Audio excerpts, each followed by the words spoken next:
Hey, Phil, can you hear me? Testing. Phil, can you hear me? Hey, can you hear me? Yes, can you hear me? At ease. Testing the speakers at 1800. One second. Okay. Yeah, I can hear you, Dawn. Oh, good. Okay, thank you. Thank you.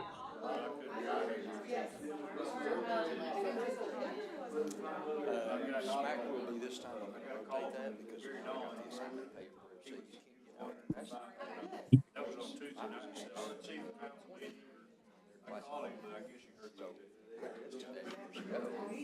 Ken tried to pay me. I swear I have some searches about the rules. I knew what the law said. We're just trying to see if we can go through it. They said, go through your procedure. So that's why I filed that away. As soon as the kid said, I said, I need an assignment.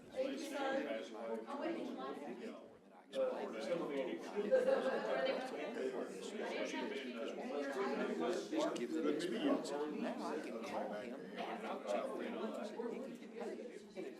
do with civil service. How are you, Greg? Gee, good to see you. How are you?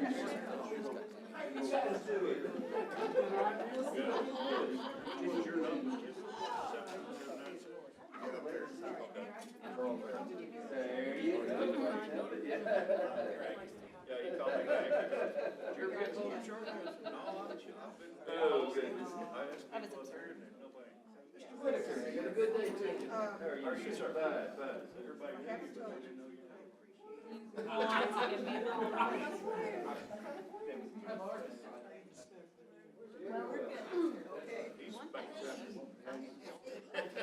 I think I'm getting a reputation as a president.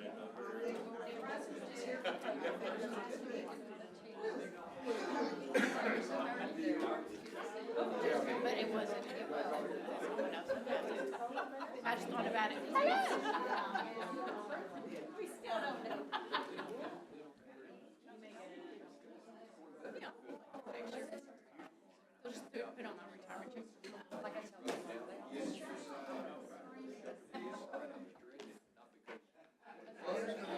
I couldn't ask for a better identity.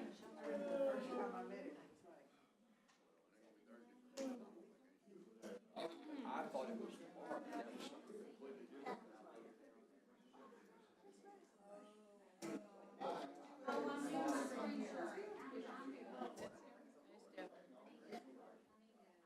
Hello, how are you today? All right.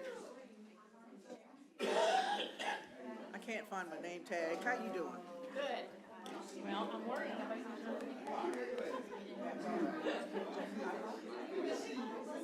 Well, you got your name tag. I got it right there.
Meeting, if you would, please silence your mobile devices.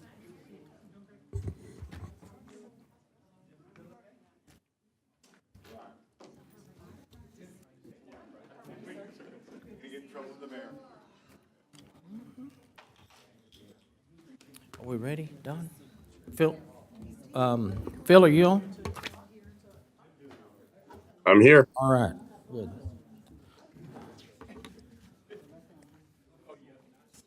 Can we go, Don? All right. At this time, the mayor will call to order the regular city council meeting for 6 p.m. Tuesday, February the 4th of 2025. City Council Chambers, 201 East Nash Street, Terrell, Texas. Have with us on the dais today, District 2, Donna Renee Anderson.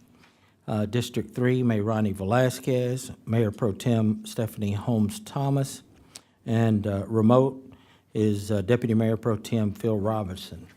We do have a quorum, so we can continue with our meeting. Next on the agenda is invocation. I'd like to invite Pastor J.B. Jackson with the Warren Chapel United Methodist Church to come forward and lead us in invocation, please. And if you would, please remain standing for our pledges. Heavenly Father, we are thankful, we are grateful, O God, for your love and for your care of us.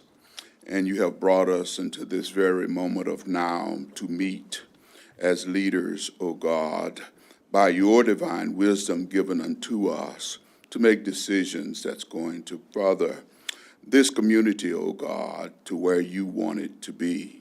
We are thankful, O God, that you have given us food, clothing, and shelter, family, friends, and loved ones, and those folk in our lives that care for us and we for them. We realize it is by your good grace, O God, that we are enjoying what we do enjoy, living as we do live. And we pray, O God, that you would continue to rest, rule, and abide with us, to lead us and guide us, to draw us into the table of discussion, of giving and taking, and realizing, O God, that we all are part of your divine image that you have created in us. And when we come to the table and discuss and receive the wisdom and the guidance from you and blend that together, we are all made better by it. We are asking, O God, for your continued presence here with us. And we pray, O God, that you would fill us with your Holy Spirit to not only do the business of this community, O God, but do the business of your kingdom, that others may see you through our actions and through our decisions, O God, and we all will be drawn near to you. You said that when we draw near to you, you will draw near to us. And in that community, in that fellowship, we will find everything that we need. We ask for your continued blessings. In the name of Jesus, we pray. Amen. Amen. Pledge allegiance to the flag of the United States of America and to the republic for which it stands, one nation under God, indivisible, with liberty and justice for all. Honor the Texas flag. I pledge allegiance to thee, Texas, one state under God, one and indivisible. Pastor Jackson, if you would please come forward.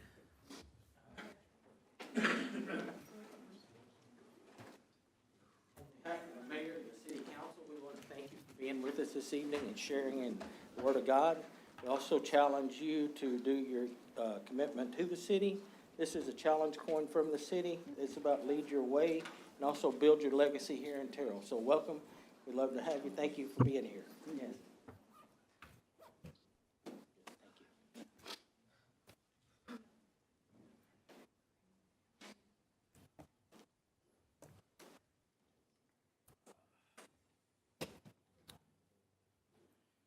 All right, our next item on the agenda is the mayor and council community recognition and events.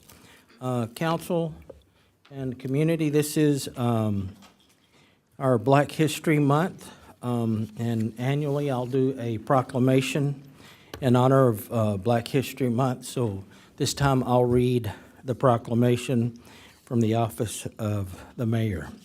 And it reads, whereas Black History Month is an annual observance originating in the United States, and whereas the precursor to Black History Month was created in 1926 when historian Carter G. Woodson and the Association for the Study of Negro Life and History designated the second week of February as Negro History Week because it coincided with Abraham Lincoln's birthday on February the 12th and abolitionist Frederick Douglass' birthday on February the 14th. And whereas in 1969, Kent State students and teachers conducted the first celebration of Black History Month. And whereas during the next decade, the movement continued to grow with President Gerald Ford officially recognizing it in 1976. And whereas Terrell has been fortunate to have a long history of influential Black leaders in many fields, including medicine, athletics, entertainment, business, and public service. And whereas dozens of Black educators were instrumental in improving educational opportunities for local students, including W.H. Burnett, whose 44-year career with Terrell ISD as a teacher, principal, and band director earned him the distinction of a Texas State Historical Marker in the naming of a campus in his honor. And whereas Herman Furlow Jr., whose 34-year tenure as a TISD teacher, counselor, coach, and principal was recognized by naming a middle school after him to pay tribute to his legacy. And whereas Mayor Francis Anderson also served as an educator in the Terrell ISD for 22 years before changing careers and paving the way for future public servants after being elected as the District 2 council member and later as the city's first Black mayor in 2002. And whereas the city supports TISD continued efforts to pay tribute to the contributions of these influential leaders with a month-long celebration culminating with a Terrell ISD Black History Month program. And whereas Terrell is home to Southwestern Christian College, one of 9 historically Black colleges and universities in the state of Texas. Now therefore, I, Rick Carmona, by virtue of the authority vested in me as mayor and on behalf of the Terrell City Council, do hereby proclaim February as Black History Month in the city of Terrell and encourage all citizens to join together in paying tribute to the Black leaders, organizations, and institutions which have played an integral role in the establishment and development of our city. In witness whereof, I have hereunto set my hand and caused the corporate seal of the city of Terrell, Texas, to be affixed this the 4th day of February of 2025. So with that, I do have a question for the council. Who knows who was born on February the 4th that is instrumental in the Black leadership role? It would be Miss Parks. Rosa Parks was born on February the 4th. Does anybody else? I also have Chief Arlie Sampson, who's here to introduce a officer. If you would, please come forward. Good evening, Mayor and Council. I promised you we were working on some projects. This is one of those projects. You may recall this face. This is Travis Williams. He left us a few years ago, and he has applied for reinstatement. We've accepted that, and his first day back was today. So I wanted you to be reacquainted with him. We are thrilled that he is back. He will bring a lot of experience that was lost when he left the agency, so we're pleased to have him back in this role. And I hope there's another surprise to follow, but I'm going to keep that kind of under the hat for now. But this is Travis Williams, and we're glad to have him back. All right, Travis, welcome back. Welcome back. Welcome. Good to see you. Does anybody else have any remarks or Yes. recognitions? Yes. This past week, there was the funeral service for Dr. Maxwell from Southwestern, he is Southwestern Christian College. And his funeral service was this past week, and I attended, and just want to know that he should be remembered. Yeah, thank you. Yeah, the Maxwell family, well-established here in the city of Terrell. Anyone else? No. All right, our next item on the agenda is public, hear remarks from visitors. Do we have anyone? Public hearings and council actions would be next. That's going to be item, we don't have anything in there? So boards and commissions. The next item on the agenda is 5.1, discuss Park and Downtown Improvement Corporation appointments and reappointments. It's going to be our city secretary, Don Stahl. Yes, Mayor and Council, the Paddock rosters in your packet. Hillary Heisel, Sarah Kegaris, Tori Lucas, and Mary McCoy are all up for reappointment, and they do all wish to be reappointed, and this board falls under the oversight of the entire council. All right, council, is there a motion on item 5.1? Oh, no, it's just a discuss. Oh, it's just for discuss, I'm sorry. This will come back to you next week. So with everybody wanting to be reappointed, then that would fill the board back up. Yes, sir. Okay. Everybody good?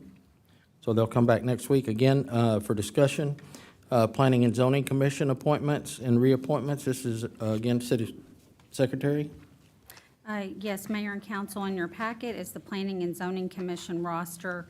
Gabriel Cabrera is up for, his term was up, and he does wish to be reappointed. His email is in the packet, and this falls under the oversight of Mayrani Velazquez. Councilwoman? I'm going to motion to, I know these are all discussion. Yes, Oh, yes, and it will that's come right. back next week. Comes back next week? Yes, ma'am. Are you good with the reappointments? yes. Okay. Next item is discuss Park Board appointments and reappointments. Again, our City Secretary. Yes, Mayor and Council, the Park Board roster is in your packet. Caroline Brown, her term ended, and she does wish to be reappointed. And her email is in the packet, and this falls under Mayrani Velazquez, and it will come back next week for a vote. Oh, and also Kelsey Weibel, Yeah, and her both. email is in here as well. Yep. Councilwoman, are you good with that? I'm good with that. Okay. Next item, discuss zoning board of adjustments, appointments and reappointments. Again, City Secretary. Yes, Mayor and Council, in your packet is the Zoning Board of Adjustments. I was going to say, I think we missed Okay. the Library Board. All right. So item 5.4, discuss library appointments, reappointments. Yes, Mayor and Council, the Library Advisory Board rosters in your packet. We have two people that are up for reappointment, Angie Cooper and Shantavia Chiefs. And I did hear from Angie. I have her email in the packet. I have not heard back from Ms. Chiefs yet. Okay. So hopefully I will have that next week. And this falls under the oversight of Stephanie Holmes Thomas. And this will Councilwoman? come back next week for a vote. Are you good with that? Okay.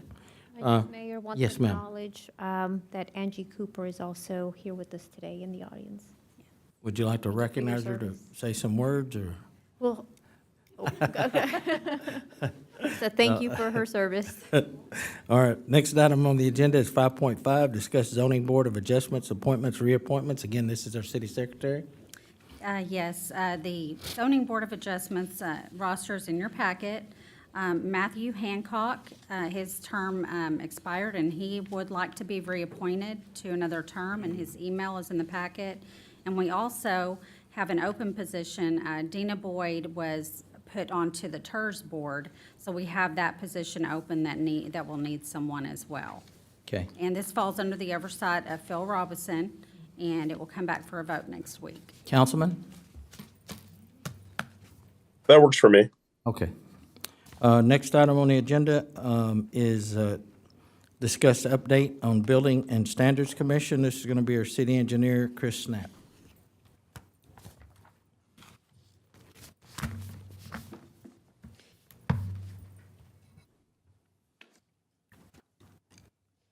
Council and the mayor and city manager, I just want to give you an update. We haven't talked about this in a good while. This is going to be a high level, not going to go into a lot of details about the steps and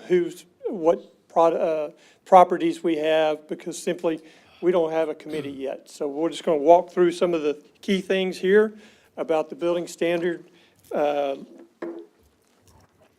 you go. So a little bit of the history, the ordinance, Chapter 4 of the Code Ordinance of Section 30, the duties and responsibilities of staff, IPMC update, 2021 adopted in fiscal 24, and then 2024, the IPMC being reviewed by the Department of Legal Recommendations. So we'll go through here. Some of the assignments that we're going to get involved with that you're going to see some of the key players involved is the building official and the fire marshal identifying unsafe structures. And as we go through, I got a few other slides of how we'll actually kind of do that. We're not going to get into the details because we got a long ways to go before we actually get there. Just want to kind of give you an overview because this committee has not met in several years, so we just kind of want to rekindle that. But some of the main steps of these individuals will identify the properties. First, we're going to try to rectify the issues without getting all the committee involved and things of that nature. So we're going to contact the owner, encourages some volunteer compliance, and if the conditions persist and safety concerns are immediate, then we'll start to begin the formal process. So I'm not going to go into reading all that line by line, but it basically walks through that we'll have, once we've done all the mitigation and trying to get volunteer compliance, then we'll start to come into the formal process and applying the laws of some of these, how we administer the improvements. Basically, notice a letter was sent to the property owners and record the stating structure and is in violation. And then in number 2, you see if the property owner fails to comply with the conditions in the notice letter, then the case will be referred to the Building Standards Committee. And the city staff will be working along in that. And number 3, the commissioners will hear the case presented by the building official and the property owner and award 30 to 90 days. And when we get into these process, what you don't see in here is some of the time lags and notifications that have to be done. So it's not something that's done 1 week after the next week. So there's some proper notifications that have to be provided and completed by the law to implement some of the improvements. Number 4, the state law will have no extensions to be granted after the initial order is given. The extensions can only be granted during the initial hearing and only with the proper evidence be presented. Number 5, by state law, all the decisions and orders are given to the commissioners can only be appealed to the state district court. So it's not something that comes before the council in here. And we'll get more into details about how this committee, once the committee gets formulated and all the members become there. Here's the action, the current commissioners and the members. As you see, there's several members that are expired. They're on their terms. There's only 2 members that are currently active that are on there. So we need this team to be refilled by you as council before we move on. So you talk about the next steps. So we kind of give you a little bit of a time frame to say if we had a full committee today, what would that consist of and when would we be involved? So one, as you said, select, and the committees are all appointed. Say that's done in March. By May, we'll have somewhat of a conducted orientation where these new committees will bring in some legal advice and to coach this commissioners as to what their boundary and where their lanes are. So we stay within those lanes and we stay within the law. And then I would anticipate around June that we'd have our first meeting relative to the structures that the building official and the fire marshal have identified. And then number 4, you could probably see in September timeframe, the areas of concerns really becoming to the surface of the water. Finances. Right now in 2025 budget, we have $40,000 budgeted for improvements of renovations or demo, whatever the case may be. And the 26, we continue to make allocations of demolition, and we'll just have to see what that list is and what the order of magnitude. On the workflow process, this is kind of going through kind of a step-by-step, very little bit of high elevation of the major milestones that would be involved. As you can see, the dates of the March, if the commissioner appointment be completed. And then in May, we have the orientation. And the building officials and the fire marshal provide that structure, of list of structures that need demo or whatever the case may be. And then the commissioners start meeting in June and begin the process. So you can see in about September, October, that the time frame would be that, and it could be faster, don't get me wrong. We're not going to, if we can move faster than this, if it's needed. If it's not needed, then we don't use it. This is a committee that you really hope you never have to utilize, but this is the means of how we go about and handling some of the structures in town that are just merely unsafe. And the last page is just more of a details of actually of the members and that I've already expressed earlier that 5 of them have, their terms have expired. So the intent today is basically kind of just to walk you through, because this is not a committee that we just talk about all the time or you hear about. They haven't met in several years, so we're going to rekindle that. So once the members are appointed, then we'll begin the process of meeting, coaching them, advising them on what the steps will be, and then we'll be meeting with the building officials and the fire marshal. So, a question on the expired terms for them all to be in April of 2024. Would we stagger them so that they don't all fall off at the same time?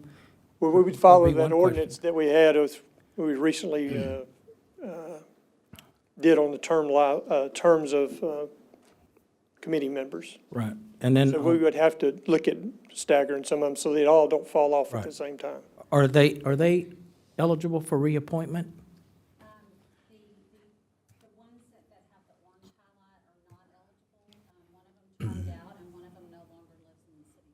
Okay, so I understand the one that doesn't live in the city limits, but the other ones, like, I know in 2020, they didn't do anything, so I don't know if there's a way, I mean, some of them have some history that could be learned from each other, and I don't know if that's an option for us or not. I'd like to see if that's possible. If it isn't, it isn't, but there may be some history there that would help us. Just for clarity, the 3 that are marked in yellow are eligible for reappointment, right? The one who does not live in the city anymore is the first one up on that list. Right. And the only termed-out person is the former vice chairman, Ricky Jordan. Okay, got it. All right, council, and this is who's, Just to discuss. all of us? Okay, does anybody have any questions on Building and Standards Commission? Does the Building and Standards Commission, because they haven't met in a while, do they have a standard date and time that they're meeting now that we can provide individuals that will be seeking to appoint? No. Think of it as an ad-needed committee. You're only going to have the committee meeting whenever the building official and the fire marshal raise their hand and say, hey, we think we have 3, 5, 10, whatever buildings that might need to be demolished. And that's always the way you have to think about this. The building has to be so bad under state standards that it might need to be demolished. And we've had a lot of reinvestment in the city lately. We've had a lot of voluntary compliance with people doing rehab on their structures. So we just haven't had a lot of call for that. And typically what's happened in years past, when this committee was being run by previous municipal development directors, was they would just poll the group and find out, okay, what day is going to work for you, and then work around folks' schedules. So when we're doing the training and have the committee, we'll obviously elect a chairman, and we'll work with that person and then do a consensus among them and then meet. So, like I said, it's a committee that hopefully you never meet, to be honest with you. But in reality, it's something that we have that we can administer if we need to do some type of demo on an unsafe structure. And as far as the funds, can they only be used for demoing? Did I hear you say that it could be used to help repair? No, not for repair, but it depends on what the structure is. And what I'm saying is we'd have to, that's gonna be on a case by case. It might be something that we could maybe help in, if a part of the structure was weak, but the other part of the structure was, so we're gonna have to be very careful on that fine line. And there are state rules we would have to follow for how the Yes. funds can be spent That's to correct. not necessarily repair, but to help. Yeah, we're not into a reconstruction project to help someone rebuild a house. That's not it. It's really for unsafe conditions. I'm just thinking about, So, does a roof on a home with somebody that's elderly and has nowhere to go, is that something that would come before this board? no. We would try to redirect something like that in the case of an occupied structure to Labor for Your Neighbor or some other charitable group. I would say it has been extremely rare in the last 15, 16 years for an occupied structure to come forward. These are almost exclusively going to be unoccupied structures. Not to say that we won't find one, but almost exclusively, these have been unoccupied structures. If the building official or the fire marshal see something that's a life safety hazard, they're going to go to that person and say, hey, this needs to be fixed immediately. This is a gigantic problem. And we've had those cases, and they've normally worked out for voluntary compliance where we say it's not safe for you to be living in this house. Their electrical does this, the floor has done this, whatever it might be. In those cases, we've tended to have voluntary compliance in the form of either somebody moving out or somebody getting the repairs done. And that's not the kind of project that comes to this committee. So I want you to not think of the funds as things that we would use to rehab somebody's house. They're there on the contingency measure that somebody simply doesn't repair a structure that is in some way dangerous to the neighbors. Majority of them are going to be abandoned structures. Yeah. That we, Boarded up. Thank then we have squatters or homeless. It just makes it where it's unsafe for anyone to enter the structure. Okay, thank you. All right, anyone else? All right, thank you. Our next item on the agenda, discuss items. This is going to be discuss 2025 Christmas decorations. Our Assistant Director of Municipal Development Downtown Project Manager, Raylan. These are going to be a really fun subject, or one that y'all think I'm way too early for.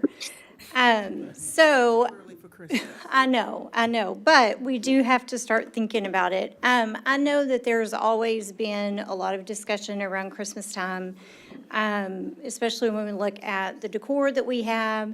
We've definitely been able to add the rooftop lightings to all of the buildings.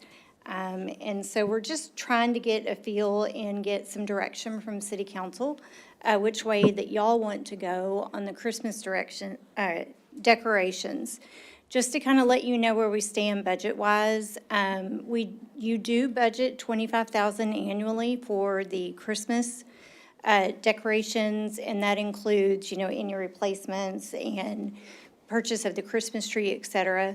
What we've done in the past, such as this last Christmas, is we do have the tree lighting and decorations at Rockwell and Moore. We have more decorations that are placed there at Adelaide and Moore. We add a Christmas tree here at City Hall, as well as wrapping the trees here, and the Christmas banners that are hung downtown. So looking at fiscal year 2025, we would obviously look at repeating everything that we did, looking at the price to add an additional base to our existing Christmas tree. When we purchase the new tree, you can add bases at the bottom, which will make it a little bit taller every year. So we've done some research on what that base would look like, and then possibly some extra lighting at the train depot. And those are just a few examples. So when you look at, I know some of the things that y'all might have seen in other cities or other programs where you've gone, just putting the pricing together. That ornament bench there, and this is for rental, this is not purchase. That bench alone is $10,000, and you usually get it for 30 to 45 days. The entrance photo, which is the bow down there on the lower right-hand side, is $12,000.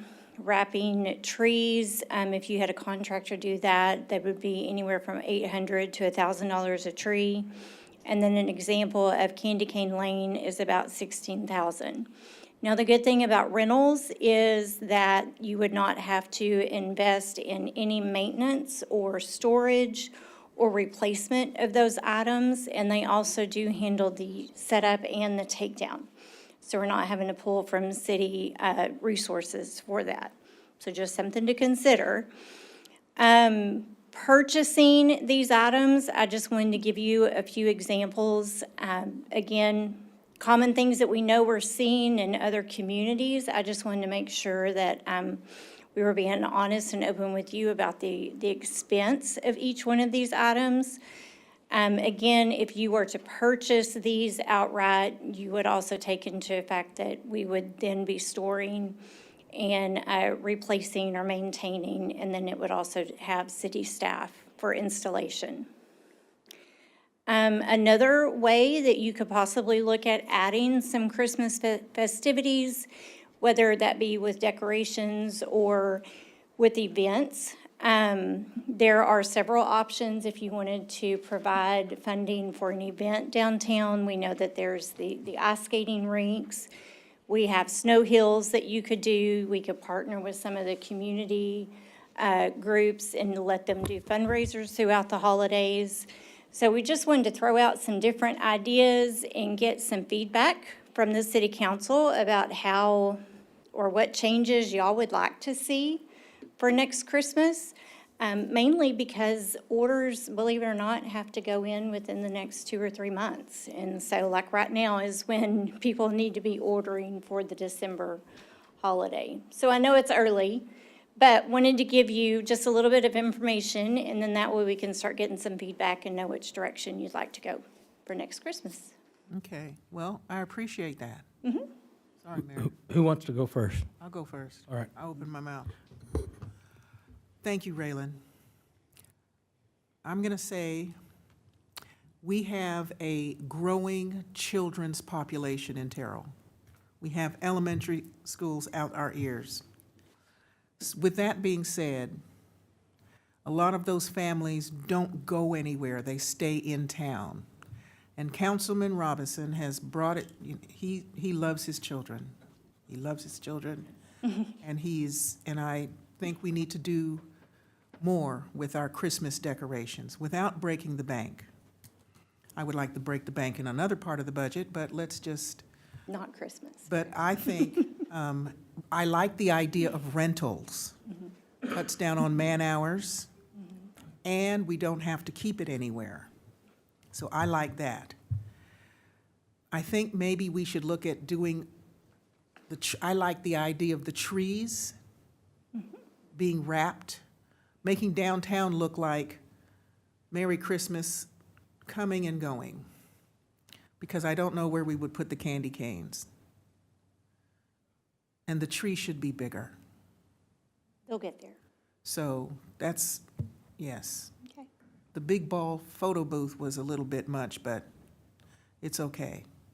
But because we have children and families that want to take their children, their families, to places in town, we should make it as inviting as possible. I will not be Scrooge. Thank you, Councilwoman. Next. So I'm going to sound a little bit like Scrooge. Because, when I saw this item on the agenda, I thought about places in our community where we see our existing families spend time. And the very first place that came to mind is places are the parks, where the kiddos can freely run. The families go, there's lighting there already where they're there during the day, during the evening, and it's not just Bengill Park that I'm thinking about. It's Breezy Hill Park, it's Arlie White Park. I don't have as many installings. I wish I could put them in the list, but there's not as many that just head in that direction, right? Don't want to cross them off the list, or Kings Creek either. But when I think about decorations for downtown, we've added to downtown. I think that's a positive thing. We've had support from the Paddock Board as well in adding to downtown. And when I think about how many times families spend time in downtown compared to the parks, I see a lot more families spending time at our parks. So I'd like to have us not refocus, because I'm not asking us to take away from downtown at this time, but to think about other spaces where we can have the nice ornament and at the entryway, where we could have, those candy canes along the sidewalks where the kiddos can play, where they're not worried about, kiddos running off into the street or along the cars when they're out there trying to have a good time. So I would like to ask for council to consider the lighting that's being proposed to go to places where our families can safely visit and enjoy some Christmas lights. So, to Councilwoman's point, would Paddock be able to help in the parks with any lighting, or is that strictly the cities? No, because these types of lighting is not considered a capital expense. Gotcha. Yeah. Okay. Right, not for these, but I was talking about when Paddock helped purchase the lighting that's at the top of the buildings, but they can't pay ongoing because that would have maintenance costs. So I was giving thanks to Paddock for helping launch that initiative. Okay. Councilwoman? Roberson is glad to see this item, but it does give me a little heartburn. I even have a grandbaby now. But with that being said, I get it. But I'd like. Is the councilwoman's mic on? Thank you so much. It's not. Let Certainly. me start again. I know you're glad to see this item on the agenda today, but it does give me a little heartburn when I look at the numbers. And that's being said boldly, being a grandmother now. I just want to make sure that we've looked at several companies as it relates to this. Because when you tell me $800 to $1,000 to wrap a tree, we have, maybe, I was thinking, could it be some kind of partnership with a nonprofit or community people in the, I'm thinking about liability too, but my goodness, I don't know if the tree's 50 feet that we're gonna be wrapping for $1,000, or is it 17 or 28 feet tall, Yeah, we can I'm just definitely like, get some God, dang it. specifics. Yeah, I need an idea of what y'all want it to look like. I just Yeah. want to ask Phil Robinson, I'm gonna propose this. If I wrap the bottom, will you do the top? And I think we could save the city some money. That's I'm perfect. We'll work serious on together. that. You give me a boost. When I look at some of these numbers, it's astounding. And, but I just want to make sure that we vet like several companies, maybe even if it's individuals that's insured and can give us the same product or better. When I lived in the Lubbock area, I knew people that did this, and I had some things done, but I didn't live in a, 5,000 square foot house, and it wasn't a 50 feet trees that they had to wrap with lights. So with that being said, I know things are expensive, but I do want to make sure that as long as we, dot our i's and cross our t's and make sure we get several quotes and see this is what this, but we could maybe streamline what we really want. But I'm not saying no. I just want to make sure that we're really, really looking at this, because I was just astounded. I mean, I was just shocked when I looked at the numbers, like, you can spend $250,000 real quick Very easy. on decorations for your city. And then when I look at, Kaufman, some of the smaller cities, I'm like, wow, they're spending that. So I just want to make sure we're looking to ensure that we're looking at all the avenues and that's going to minimize the cost. Absolutely. Okay, thank you. Councilman? So every Christmas that I've been a part of the council, what I hear every year is just an overwhelming number of constituents who are just completely disappointed, to say the least, in our Christmas decor downtown, and would love to see us do more. And I try to, in any decision I make on this council, to keep one eye on, specifically what I'm being asked to do as a council person. And I tell you, this is a really, really big one for the people who live in the city. They really, really want to see us do something to make our town, feel like being home for the holidays. We talk about this being an authentic hometown. This is one of those things that makes it feel that way to the citizens who live here, giving it that Christmas, that seasonal warmth every year. And we do so little, I think, as a council, that specifically for our city's children and families, this could be a really big gesture of warmth in the right direction to kind of, facilitate some of that. And I think it's a lot more important than we realize to make sure we do something big here. Now, I will agree there's some sticker shock. I had no idea that a Christmas light reindeer was $16,000. You could buy a good used car for that. That's kind of insane. That's a bit much.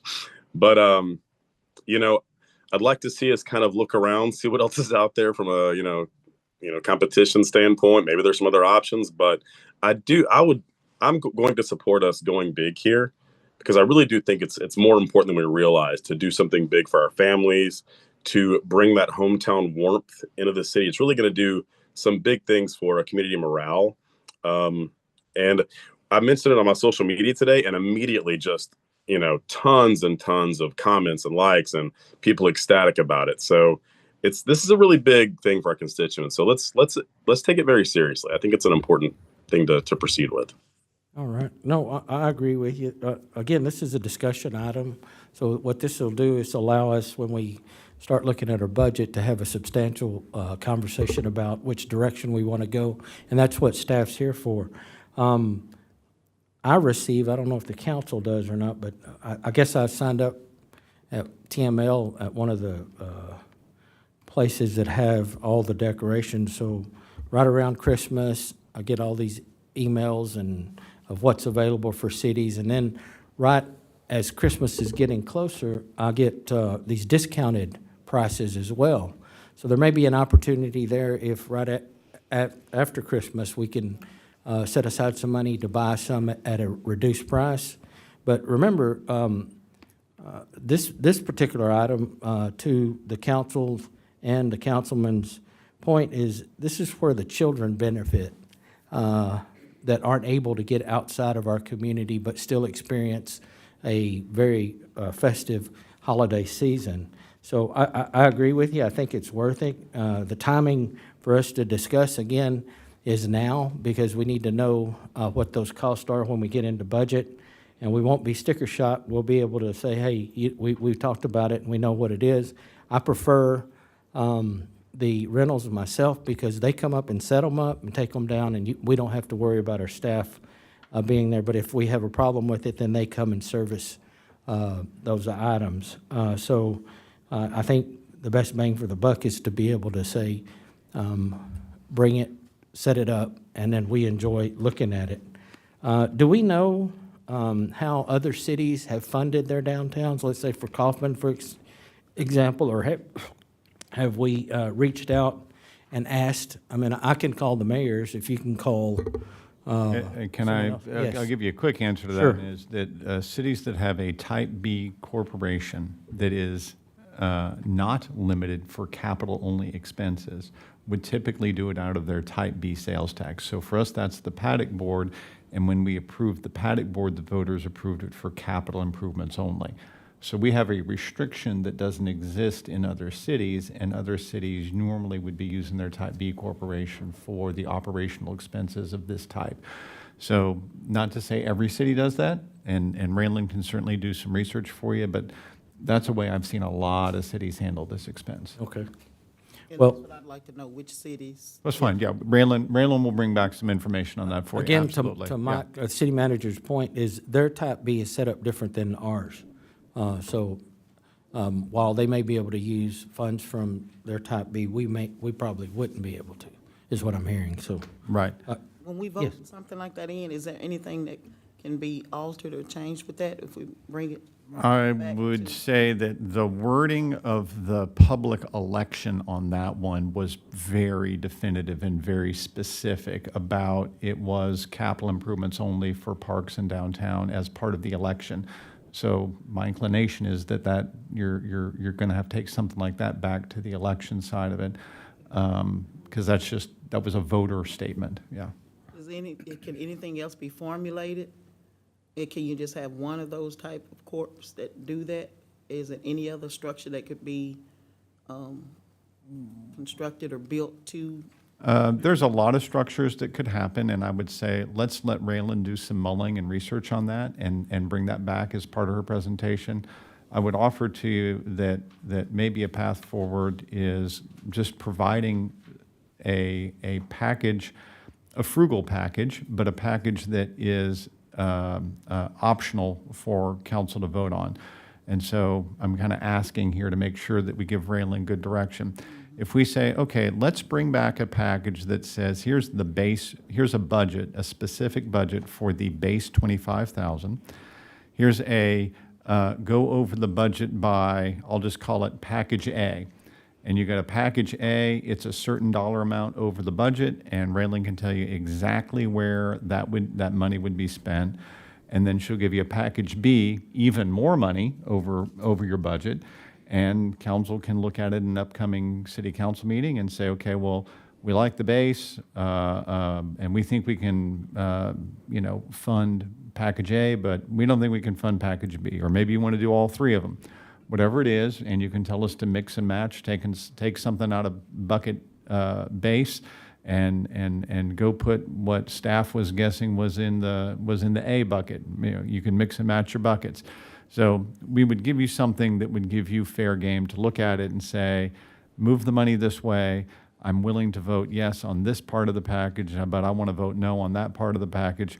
I want to give you a next step with some options. So I'm thinking a base package, an A package, and a B package would be the most straightforward way to get there. So, Raylan, on the wrapping of the trees, they provide the lighting, the LED lights, right? It wouldn't be that the city would, Right, and then you have that extra, that's turnkey. Okay, all right. Right, yeah. And I'll get some descriptors. We were trying to get this together and at least give y'all a rough idea of what you would be seeing, so. Okay, and everybody probably knows this from their own experience with Christmas lights, but no matter how industrial strength you buy a Christmas decoration as, they get abused in bad weather over the holidays, and they get abused by being out in the elements with everything that happens out in the elements, from kids grabbing them to dogs biting them and all that sort of thing. So there's a lot of wear and tear on stuff you buy, and that's why a lot of bias here is the rental side of it. Yeah, squirrels and birds, tear them up. All right, anybody else? All right, thank you very much. Our next item on the agenda Raylan? is to discuss and consider resolution number 2208, a resolution of the City Council of the City of Terrell, Texas, authorizing the city manager to negotiate and execute an operating agreement between the City of Terrell and Lawrence Water Supply Corporation, and authorizing the city manager to negotiate and execute an addendum to the existing utilities purchase contract between the city and Lawrence Water Supply Corporation. This is going to be handled by John Godwin. Thank you, Here he Mayor and is. Council. Good to be here. Been a long, long time. In fact, I haven't met some of you guys yet. But at any rate, back in '21, that's how long it's been, the city and Lawrence Water Supply Corporation entered into an agreement, a purchase agreement, whereby the city of Terrell would take over that portion of Lawrence that's inside the city limits. Water Supply Corporations and SUDS both, we'll talk about SUDS at another time, later tonight. They have what's called a CCN, a Certificate of Convenience and Necessity, which is allocated by the Public Utilities Commission of Texas, PUC. And so it was the city's goal to take over that portion of their CC, Lawrence's CCN, so that water would be sold by Terrell to Terrell citizens. All those people that are in the city limits are Terrell citizens, even though they're in their CCN. And Lawrence agreed to that. We worked out a deal. We completed this purchase agreement back in 2021. As I said, we ran into some issues. We were a little too creative in how we proposed to do this because our goal was to not hurt Lawrence. Because they only have about 700 customers, if we took too many of their customers away, it might have an impact on them, might make them go out of business, which was not what our goal was at all. Because we got a little too creative, a little too smart, the PUC staff said, no, can't do it that way. So we went back to doing it the old way, and everything was going along fine until Rose Hill, which is a SUD, which is next door to Terrell and also next door to Lawrence, has authority to intervene into the workings of that transfer of customers and transfer of property. And so they did file their interest, and so at this point, mostly because of that participation in the process by Rose Hill, we need to amend that purchase agreement, and then we also need to approve and execute a first-time draft of an operating agreement. The purchase agreement is pretty simple. It just says this is what property that we're going to acquire, the Terrell's going to require. That includes physical property, pipes, motors, pumps, water meters, that sort of thing, and also the CCN, the geographic area that will be acquired by Terrell. And so those two things have kind of changed back and forth a couple times in the last almost 4 years now. One of those is the geographic area. At one point, our goal was to not take any territory from the CCN down there, over there, that was south of Highway 80. The general manager came to us and said, gee, I've got 6 customers down there. It's real hard for us to serve those customers. Why don't you do that for us? And after I told him no 4 or 5 times, I said, okay, we'll take those customers too. Well, then when Rose Hill came along, he said, oh, one of those people is actually one of our customers, even though we've never served them in the history of humankind. And so we're going to interfere. So now we need to take those back out. So this was 6 houses off of a county road off the south, a dead-end county road off of the south side of Highway 80. So those will be taken out. And then also there was language in here that part of the transfer again of the property as well, the physical property as well as CCN. The wording was not very good. So we just have so the first thing the resolution does, there's 2 things here, and one of your attachments is this the amendment, the second amendment to the purchasing agreement. That fixes those things so that everybody's on the same page, everything is accurate. Rose Hill has no cause for complaint. And then Lawrence again and Terrell are on the same page, and we're in complete agreement on that. So I'll stop with that one. There's just a 2-part thing here. So does anybody have any questions on just that before I go on? I do. Okay, yes, ma'am. If what I'm hearing you correctly, you're saying that this CCN, Lawrence, Right. we don't want to harm them in any way by putting them all under Terrell water. Is that correct? If we take too many of their customers away from them, we're afraid they won't have enough customers left to be a viable business, so to speak. And then Rose Hill got involved, Correct. doesn't service anybody, Right. but they can, and they don't. They don't have the physical ability to serve there. They have the legal ability to serve there, but they don't have the physical the ability legal because the ability. road doesn't connect all the way through. So they've just never served, and they just use this as frankly an excuse to stick their nose into this deal. So what we're doing today is listening to this ordinance that is going to have to amend the agreement with Lawrence. Yes, ma'am, from 21. And does that change? Are we still considering we don't want to take away too many customers, That's correct. and there's only 500? There are, I think, a total of 700 some odd, and we're 700. taking about 100. I don't have the exact answers. And I'll address that a little bit more in the second part of this as well, because the second part of this is going to be the operating agreement, how we further protect Lawrence. Those, whoever wants to come to us. Well, all of the ones that are inside the city limits will come to Terrell City CCN. Okay, which is less than 700. Yes, it's about 100, So we're doing this for 100 people, right? 100 houses. Correct. Connections. It can be more, but right now it's about 100 connections. Think this is the annexations that happened in the 20 teens that extended the city limits out where GNS is and where the corner of FM 1392 and US 80. So that stretch right there is the portion that John's talking about. It made sense to start this process because the developer of North Spur was paying for the water line that put a city water line all along US 80. We didn't used to have the capability when we first did the annexation to easily provide water.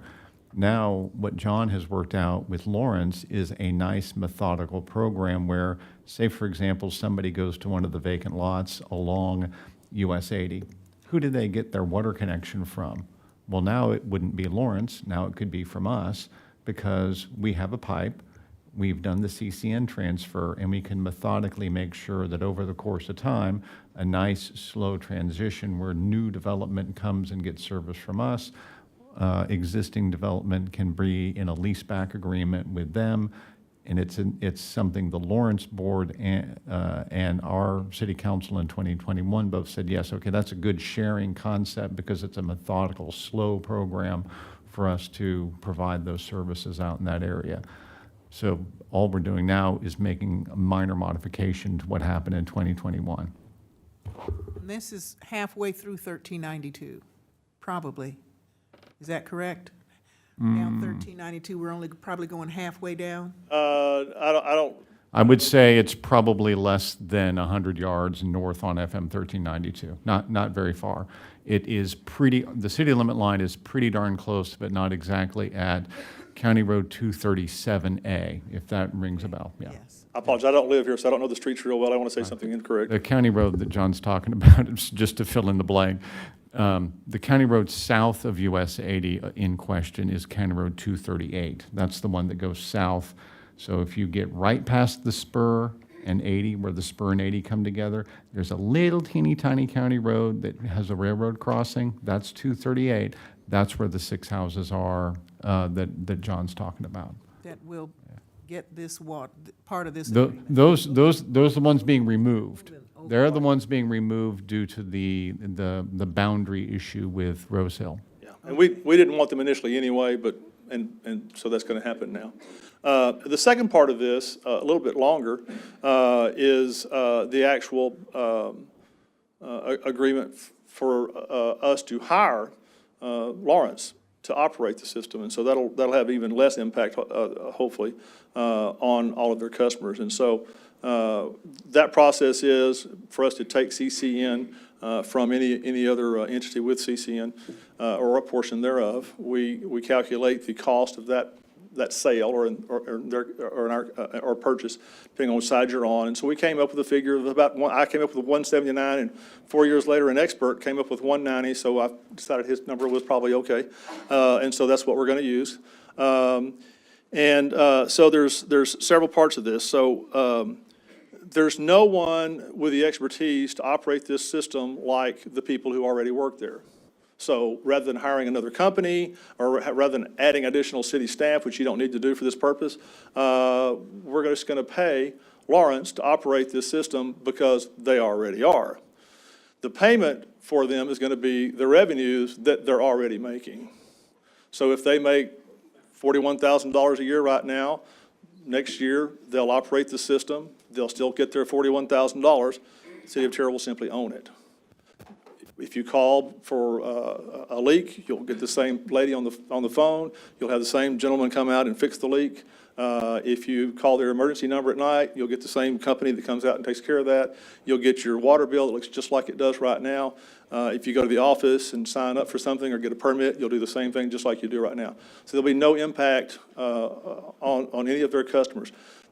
The only thing is, back there in the distance, in the back of all that, the city will own that. So that if and when, and it seems based on where you all live and work here in this county, so close to Dallas County, where I do live and work, and boy, is it busy, there will be growth in that area. And right now, just immediately west of that is the Hines North Spur subdivision. That's going to suck up an awful lot of development for a long time in that specific area.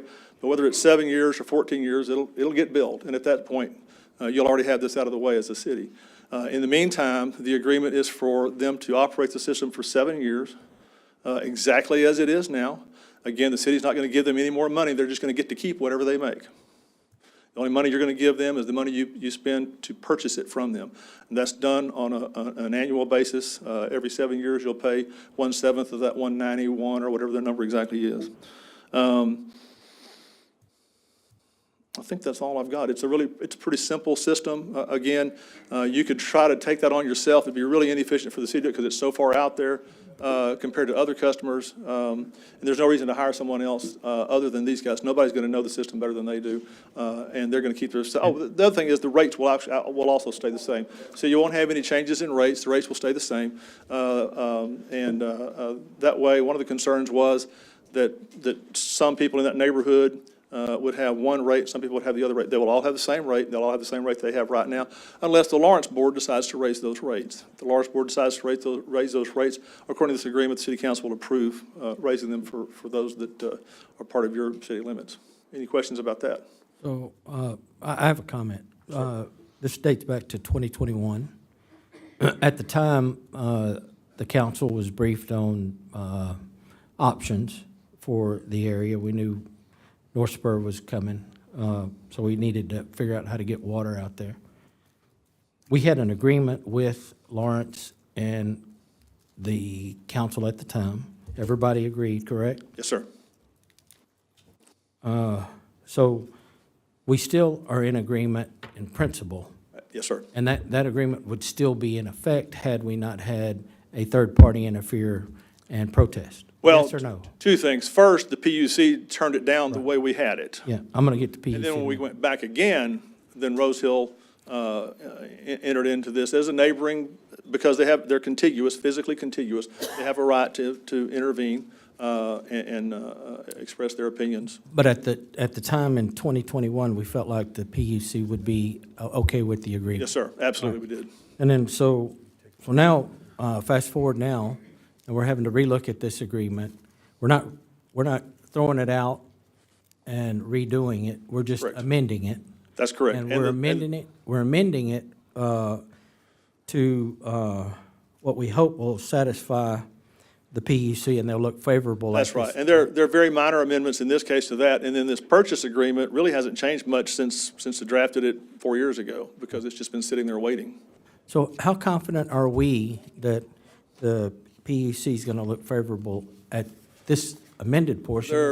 Their Have staff- we already had conversations? Yeah, the PUC Okay. staff has Yeah, that's suggested they exactly what intend I to wanted to recommend hear. in favor of it. So- So we assume it will happen, but you never can tell for sure, but we'll be surprised if it doesn't happen this Yeah, time. I guess what I'm getting to is that the PUC has had some involvement, and we've had back and forth. sir. Yes, sir. So that we're good there. Okay. Yes, sir. All right.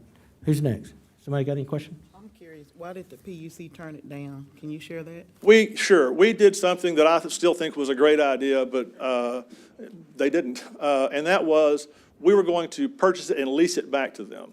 And the lease payment was going to be their revenue. And they said, that's never been done before, we've never heard of this, and we just don't feel comfortable. We said, it's perfectly legal, and here's why it is. And they said, yes, it is, but we're still going to recommend that the commission deny it. So we said, well, we're just going to withdraw it and start over then, because we didn't want to get in a fight with them, because they're the ones that we're going to have to come back to next time anyway, and they probably weren't going to change their minds. So we were just ahead of our times, maybe, I'm not sure what, maybe it was a bad idea, it still seemed like a good one, but this does the same thing. But the way we're doing it now is what they want. Yes, It's more that's correct, acceptable, okay. right. Another question I had. What will the growth and that impact have on those, the Lawrence people? Is it gonna be any more stress or whatever on them as we grow out to, North Spur and all? It shouldn't. The water that's going out there to the west of them is supplied, retail water, is supplied to the new development Hines and any others that come out there, out that way. That's a separate line, 16-inch, 18-inch, I don't know, a big one. 16. It was built along Highway 80. by the developers, and so they're supplied separately. Okay. The reason we're connected to Lawrence and will continue to stay connected to Lawrence is Terrell is also the wholesale supplier. So we still have a wholesale contract with Lawrence. We'll still sell them wholesale water until they no longer exist, and that could be, 7 years or it could be never. We just don't know. Okay. What if they start to have big problems out there? As far as Or as repairs and just Issues. issues? Who eats Part that and of, how do part of they the agreement says if they have capital, because the city will own it, if they have capital replacements or capital work that has to be done, then they have to come to the city and say, gee, this is a capital thing, not a repair, not a maintenance thing. It's not our problem, it's your problem, because you own it, you have to fix it. Kind of like if you own a house and the renters come and say, I need a whole new roof. Well, how about we just patch it first? So you'll have that argument, is what you'll have. The city can tell them no. At some point, the city's going to want to do that because at some point, the plan is, in 7 years, the city's going to own it. So you don't want it to go downhill too far, or then your city will spend more money. So the reason we have that thing in there about capital maintenance as well as just capital replacement is it's kind of to make sure both parties, like any good agreement, behave. We don't want them to say, we're not going to fix that very well because in another 2.5 years, it's not going to be ours anyway. You don't want them to be motivated to do that. And you don't want Terrell to just blow them off and say, well, not our problem, you run it. So we think there's a number in there that makes people happy and makes both people protected, at the same time makes both parties behave towards each other. We get along really well right now, but, you don't know who's going to. Let's put a real-world example on that. Something breaks in the system, and by golly, it's just a bona fide capital expense, right? We're just going to look at it and say, that's a capital expense. It's extremely likely that the best thing to do out there is going to be to feed the customers who lost service off of the brand-new North Spur line that we own, as opposed to feeding those customers off of the old Lawrence line. So while we may have to repair something in the old Lawrence system to make sure they have a contiguous system, it may be that we say, you know what, this is the time where we're going to feed that customer off of our North Spur line. We wouldn't want to have done this without having that North Spur line, because that gives us a backup plan for water problems out in that zone. So I would say that we'll have a complicated engineering decision to make when we have a capital expense come up, because we'll have to look at it in light of maintenance of their system versus capital improvement to their system versus making the capital improvement on our side and going ahead and moving forward with the service being a city service. So lots of complications, and that could be 10 years from now. And what will happen in 7 years after? In 7 years, the city will decide whether they want to keep having them as their contractor or not. Because it is strictly it's just like you're hiring a waste company or any other company that works for the city. You can replace them or you can extend their contract. So if they're using their monies to operate, I don't know if they're getting, having a little excess every year or what. After that 7 years, I just don't want these customers to be in a bad place. Yeah, We own them. It can that absolutely. happen? Yeah, no, it should not. I never say never. Rough But, habit. yeah, so, the, two parts to that. So, they're a nonprofit, of course, and so they do have some money left over, but not much. They're not supposed to have much. They're just operating their system, and they're shooting to break even with a little bit of surplus in case something breaks. That costs a lot of money. The second part of that is, because of the way we've set the rates up, Terrell, because of economy of scale, is able to offer a lower rate for its customers. So if all of a sudden those people in 7 years or 5 years, if something goes wrong, happens, and they're all of a sudden just straight customers, Terrell will be able to serve them very quickly because they're already sending wholesale water out there anyway. But also the rates would actually go down. Their rates would go down because of that fact. And also at that point, you probably would want to go ahead and if Lawrence were to go away, you'd probably take over the rest of those customers as well. And then it would make sense for you to take over that whole neighborhood as opposed to just a seventh of it like you would now. You just made me mad. You shouldn't have told me the rates are lower. But no, rates are lower in the city. You said. No. Yeah. Understood that, like. Yeah, no, no. Did I hear? No, we wouldn't do, and I wouldn't tell you if it was true, so, but I would have kept that a secret. No, their rates would go down if that happens. When it happens, their rates will go down. Thank you. Yes, ma'am. Anyone else? I have a quick question. Yes. Councilman? For me. If I recall correctly, a few months back, maybe a year back, we made an agreement that was specific to construction water usage. Correct. How does that affect this particular It does agreement? not. It was a temporary situation where Hines, the developer out there at North Spur, needed construction water only for a temporary period of time. That time passed, and I'm not even sure if they didn't even use any water. That was just in case. They had enough ponds on site. That was their plan. So they just needed them as a backup just in case. But that's expired. Okay. Okay. Okay. Anyone else? All right. Thank you, sir. Sir. So this is a discuss and consider resolution number 2208, which includes the amended portion, right? So we'll just do it all with one resolution. Is there a motion? I'll make a motion to accept Resolution 2208. I have a motion. Is there a second? Second. I have a motion from Mayor Pro Tem District 4, Stephanie Holmes Thomas, a second from Mayor Ronnie Velazquez, District 3, to approve resolution number 2208 as presented. Is there any further discussion? Hearing none, all those in favor, let it be known by stating aye. Aye. Aye. Any opposed? Motion carries unanimous vote of those present. Our next item on the agenda is our consent agenda. Council, we may take all these items at once. Is there a motion on the consent agenda? Can we do it one at a time? Is this something we've discussed before? Yes, they're all something we discussed before. Hold on, let's make sure. So one of them was a mention to you in so construction plats are an item that we normally put on when they're unanimously accepted by P and Z. Construction plats have been our practice here lately to just put a construction plat on if it was unanimously approved, because it's a ministerial action in order to say it meets the engineering criteria. Then the other one is the zoning ordinance you've seen, and then yeah, I think that's correct. Yeah. I just want to make sure I was answering your question correctly. Yeah, What is the construction plot? If you'd like, we can just have Mr. Snap go over that. So you're saying we haven't covered it before, or we have? We never go over a construction plat if it was unanimously approved by P and Z, because it's just, here's the roads that are consistent with city engineering, and here's the step in the process they are with platting, okay? And so since those have typically been non-controversial, we just have been putting those on consent. If you want a presentation on them, that's why it's here. You go get a presentation on them. and this was approved by which board?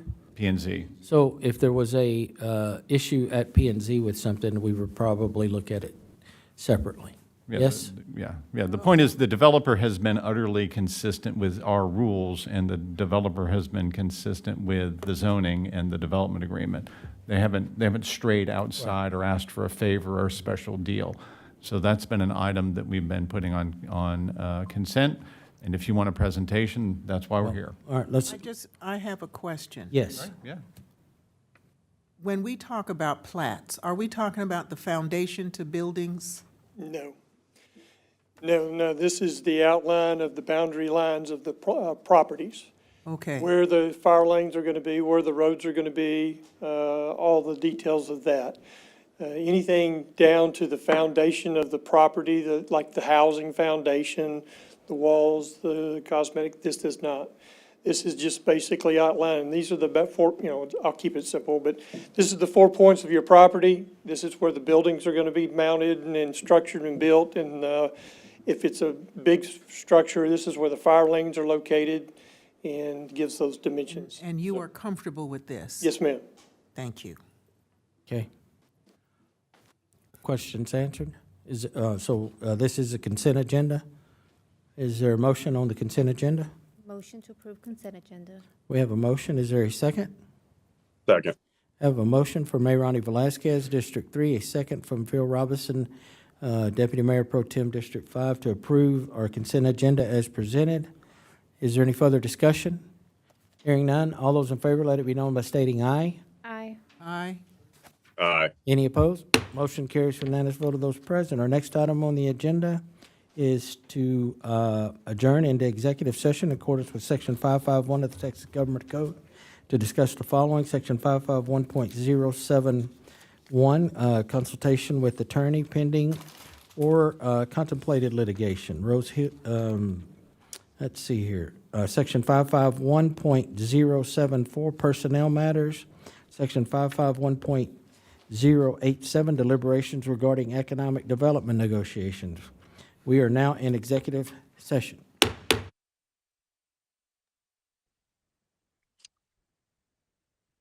Hey, Don, should I drop off this call? Yes, I think we have another Zoom set up for you. Yes. Yes, sir. All right.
Do you have to? All right, we are going to reconvene into regular session and consider action, if any, on items discussed in executive session. Is there any motions?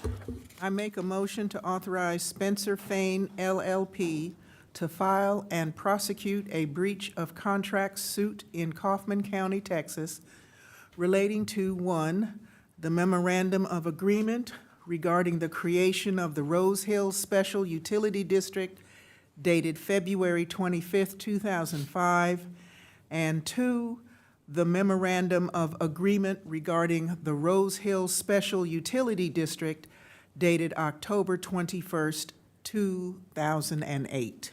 We have a motion. Is there a second? Second. We have a motion from Donna Renee Anderson, District 2, a second from Mayor Pro Tem District 4, Stephanie Holmes Thomas, to approve litigation. Is there any more conversation? Hearing none, all those in favor, let it be known by stating aye. Aye. Aye. Any opposed? Motion carries unanimous vote of those present. We are now adjourned.